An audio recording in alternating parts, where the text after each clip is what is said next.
Saya katakan pada ibu saya, bahkan Allah akan turunkan saat di dunia. Ayah saya meninggal saat saya masuk pesantren, dan baiknya saya rasakan luar biasa. Beliau mengajar di musalla kecil dulu, sekarang jadi masjid. Itu saya selalu di bawah. Beliau mengajar, saya tidur. Sekarang gantian, saya mengajar, beliau tidur.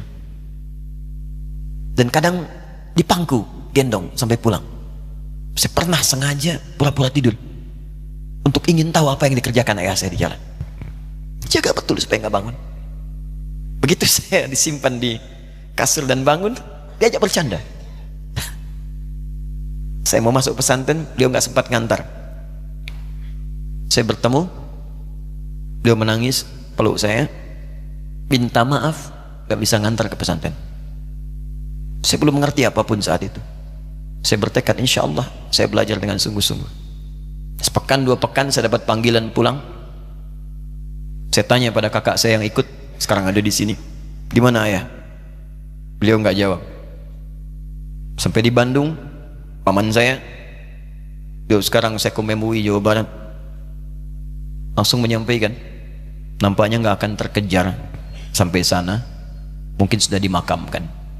Saya ngerti, paham saat itu bahwa beliau telah wafat. Maka saya pulang. Maghrib saya sampai, saya dapati ibu di ruangan tengah. Saya datangi, saya menahan tangis, tidak menangis sedikit pun untuk membahagiakan ibu saya. Saya datang, saya peluk, saya temani tidurnya. Itu pertemuan saya dengan ayah saya terakhir di mimpi. Saya bermimpi melihat sudah pakai kemeja, tersenyum, mendadahi saya. Ya sudah. Besoknya saya cari ke kamar, ternyata Allahu Akbar, apa yang selama ini saya pelajari di pesantren, kitabnya sudah ada di kamar semua, sudah disiapkan. Saya menangis saat itu. Saya bawa mushaf. Jadi bapak saya, ayah saya, itu bajunya pun saat wafat dibagikan kepada sahabat-sahabatnya. Bajunya, kitab-kitab ininya semua dibagikan. Ibu saya menunjukkan kemudian ada jam yang nanti nak pakai. Saya bilang simpanlah. Saya bawa mushaf. Dengan mushaf itu saya duduk di ruangan tengah, saya menghadap ke kiblat dan saya mohon kepada Allah, ya Allah, saya tak punya kemampuan lagi membahagiakan ayah saya saat hidup di dunia, tapi mohon jadikan setiap huruf dalam Al-Quran ini, ya Allah, pahalanya mengalir untuk ayah saya. Begitu saya bacakan saat itu, tak bisa saya berhenti, dan tiba-tiba langsung masuk ayatnya, artinya, posisinya, nomornya, gak pernah berhenti, masuk. Dan saya bertekad ingin berbuat baik. Puncaknya saya sekolah, ibu, ya Allah, saya ingin berbakti pada ibunda saya. Anda tahu apa yang terjadi? Demi Allah saya katakan, ketika Anda bersabar, ibu saya, bu, pak, itu krisis 97, Pak. Waktu krisis saya masuk pesantren, saya diberikan sempurna bekal seperti anak-anak lain. Rupanya ibu saya sudah tanya kepada santi-santi, orang tuanya, berapa bekal Anda kasihkan? Dikasih yang paling tinggi itu dikasihkan pada kami tiap bulan. Saya terima. Satu kali libur saya pulang dari jauh, ibu saya tersenyum melihat sedang jemur pakaian, lihat saya. Begitu saya tiba, kaget saya. Kok pakaian ibu saya, pakaiannya nggak cocok dipakai gitu. Ini bukan pakaian ibu saya, kayak kain pel lah kalau sekarang. Saya masuk ke rumah, saya kejar, saya buka pakaiannya, lemarinya, saya nggak temukan sedikit pun. Saya kejar kakak saya, dia sudah siapkan makan. Kak perempuan kami yang kedua, mana pakaian ibu saya? Perhatikan jawabannya. Dia menangis saat itu. Dia bilang, mama itu telah menjual semua perhiasan dan pakaiannya untuk pendidikan kamu. Jual. Untuk kita, katanya. Jual. Dan bertahan dengan 150.000 per bulan saat krisis. Jadi rupanya ibu saya itu makan nasi sehari cuma sekali. Beliau mengajar. Di berangkat sekolah itu cuma makan pisang, minum kopi, makan nasinya malam. Saya bilang, ya Allah, saya akan ganti baju ibu saya dengan kain ihram dan saya ganting tangannya di Masjidil Haram. Atau apa yang terjadi? Begitu saya kuliah di Libya, alhamdulillah, saya berangkat, saya mulai mengajar, saya serius belajar. Saat itu kemudian Allah mulai berikan jalan. Saya ingin sungguh-sungguh Malam saya bangun, saya sholat, saya belajar, saya menghafal Quran, saya belajar riwayat Quran. Sampai puncaknya tiba. Saya ditugaskan pemerintah Indonesia saat itu untuk jadi petugas haji di Mekah. Saya telepon ibu saya.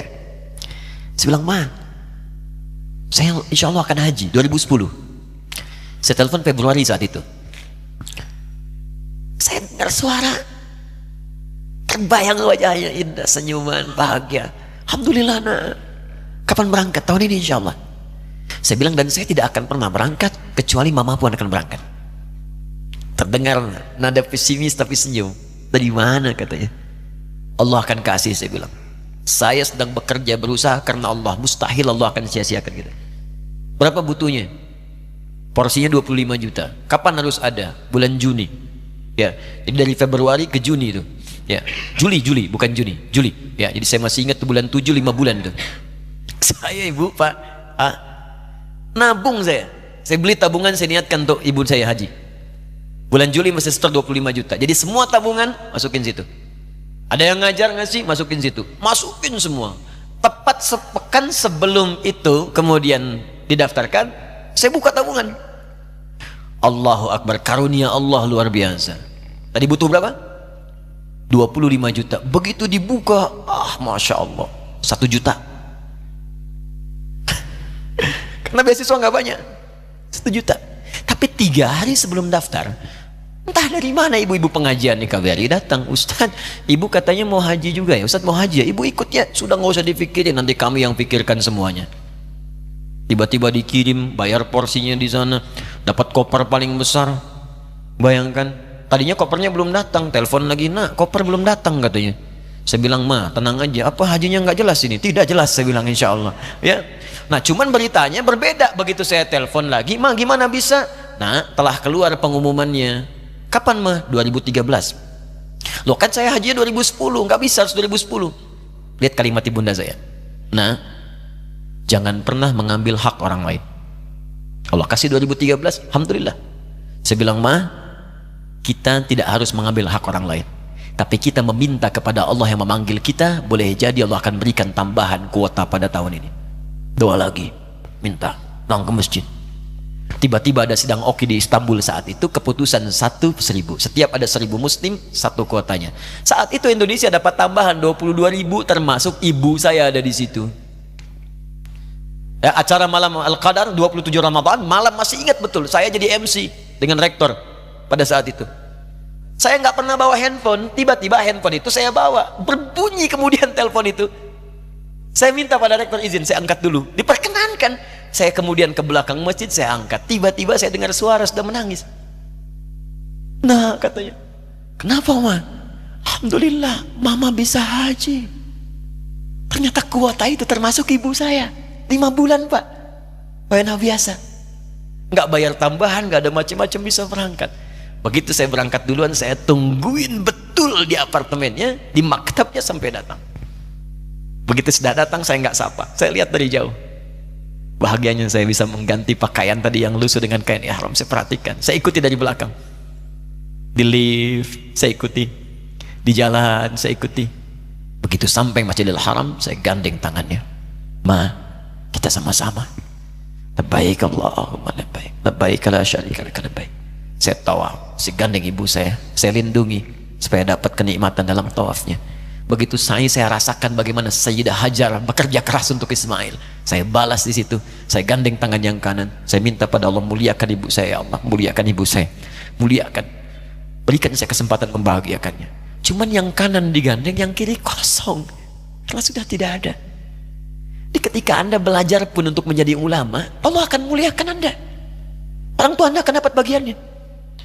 Yang hafal Quran itu Musa, yang bisa haji bapak ibunya. Kemarin saya jadi Amirul Hajj dari kedutaan Saudi berangkat, membawai 350 orang rombongan. Siapa yang saya bawa? Ahli Quran, yang hafal Quran anak-anaknya. Ahmad Kamil, yang haji, pengajarnya, murabbinya, ibunya, temannya, banyak yang berangkat. Yang berangkat siapa? Calon ulama. Dijadi ulama itu, jangankan sudah jadi, kalau benar caranya, baru bergerak pun Allah pasti akan jaga. Kalau benar caranya. Di satu pertanyaan tadi, pilih mana orang soleh atau ulama? Jangan pisahkan. Karena jadi ulama itu adalah tingkat tertinggi bagian dari orang saleh. Jadi mesti ada yang jadilah di keluarga. Pilih satu mungkin ahli Quran, kedua ahli hadis, yang lain dunia, tapi dunia diniatkan membantu ibadah. Jadi arsitek buat bangun masjid, bangun pesantren, pahala banyak. Insya Allah akan dibuka oleh Allah, insya Allah.